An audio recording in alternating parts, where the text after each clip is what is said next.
আমরা যখন এখানে এসেছি আমরা মালিক পক্ষের সঙ্গে কথা বলার চেষ্টা করেছি। ডেভেলপার কোম্পানি যারা বাড়িটি নির্মাণ করছিলেন তাদের সঙ্গে কথা বলার চেষ্টা করেছি। তারা আসলে নকশাটি আমাদের দেখাতে পারেনি, কিন্তু আমরা আসলে যেটি দেখছি আমাদের কাছে যেটি দৃশ্যমান হচ্ছে যে ডিজাইনে যেরকম আছে তার চেয়ে কিছু ভায়োলেশন এখানে আছে।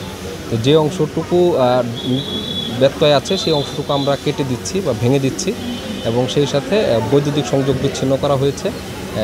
যখন নিয়ম মাফিক আবার নির্মাণ কাজ করবেন তারা, তখন আমরা বৈদ্যুতিক সংযোগও ফেরত দেব। আমরা এই এলাকায় আজকে সারাদিনই থাকবো।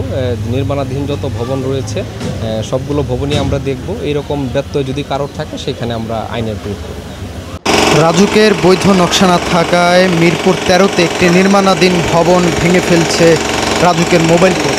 আপনারা দেখতে পাচ্ছেন যে এখানে লেবারদের দিয়ে এই যে নির্মাণাধীন ভবনটি যেটি রয়েছে সেটি কিন্তু তারা একদম ভেঙে গুড়িয়ে দিচ্ছে, সেটি কিন্তু আমরা দেখতে পাচ্ছি। অর্থাৎ এই ভবনটির রাজুকের যে নকশা, সেই নকশাটি আসলে দেখাতে না পারার কারণে কিন্তু এই ভবনটি ভেঙে গুড়িয়ে দিচ্ছে রাজুক কর্তৃপক্ষ।